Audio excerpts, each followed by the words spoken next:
کہ مسلمان کس کو کہتے ہیں اور مومن ہم کسے کہتے ہیں۔ اسلام کے ماننے والے کو مسلمان کہا جاتا ہے۔ اب یہ سوال پیدا ہوتا ہے کہ اسلام کیا ہے، اسلام کس مجموعے کا نام ہے؟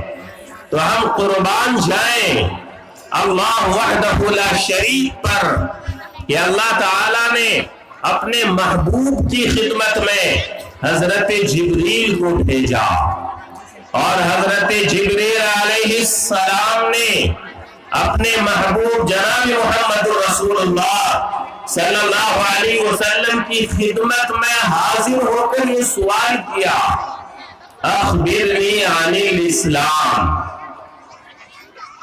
کہ اللہ کے رسول صلی اللہ علیہ وسلم ہمیں بتائیے اسلام کیا ہے، اسلام کس چیز کا نام ہے؟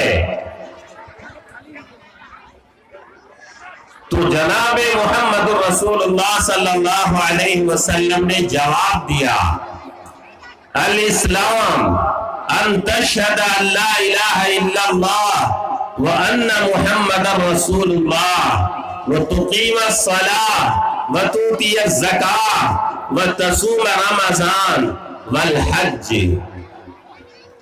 یہ 5 باتیں ارشاد فرمائیں۔ سوال کرنے والے حضرت جبریل علیہ السلام ہیں اور جواب دینے والے ہم سب کے محبوب سرور کائنات فخر موجودات احمد مجتبی محمد مصطفیٰ صلی اللہ علیہ وسلم کی ذات مقدس ہے۔ ارشاد فرمایا اسلام یہ ہے کہ تم گواہی دو کہ اللہ کے سوا کوئی عبادت کے لائق نہیں ہے اور محمد صلی اللہ علیہ وسلم اللہ کے رسول ہیں۔ یہ پہلی بات ارشاد فرمائی، یہ اسلام کی پہلی بنیاد ہے۔ نمبر 2 وتقیم الصلاۃ، نماز قائم کرنا، وتؤتی الزکاۃ، زکات دینا، وتصوم رمضان، اور رمضان کے روزے رکھنا، والحج، اور حج بیت اللہ کرنا۔ یہ اسلام کی 5 بنیاد ہے۔ ان 5 چیزوں کے مجموعے کا نام اسلام ہے، اور ان 5 چیزوں کے مجموعے کے مطابق اپنی زندگی گزارنے والے مرد کو مسلمان کہا جائے گا، اور ان 5 چیزوں پر چلنے والی خواتین کو، عورتوں کو مسلمان عورت کے نام سے جانا جائے گا۔ تو مسلمان بننے کے لیے ان 5 چیزوں کا جاننا، اس پر ایمان کا رکھنا اور اس پر عمل کرنا یہ ضروری ہے۔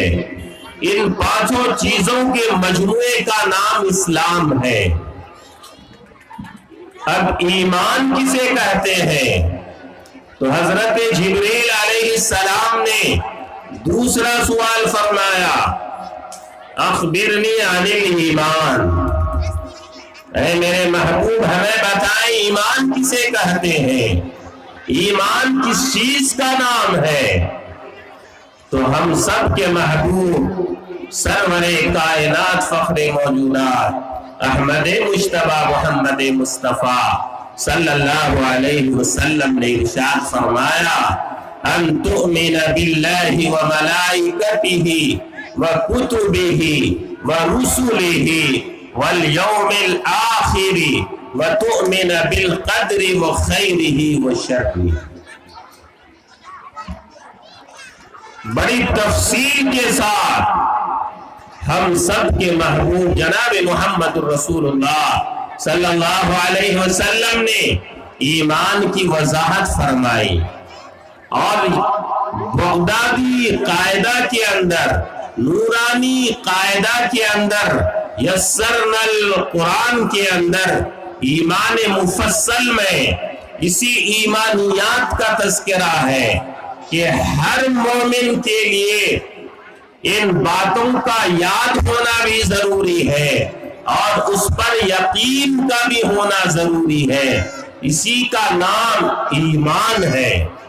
اب ایمان مفصل کی تفصیل یوں سن لیں کہ ہر مسلمان مرد اور عورت زبان سے یہ کہے آمنت باللہ وملائکتہ وکتبہ ورسلہ والیوم الآخر والقدر خیرہ وشرہ من اللہ تعالی والبعث بعد الموت، کہ میں ایمان لے آیا اللہ پر اور اللہ کے فرشتوں پر، اللہ کی کتابوں پر، اللہ کے رسولوں پر، آخرت کے دن پر اور ہر اچھی بری تقدیر پر اور مرنے کے بعد دوبارہ زندہ ہونے پر. ان ساتوں چیزوں پر یقین کرنے کا نام ایمان ہے.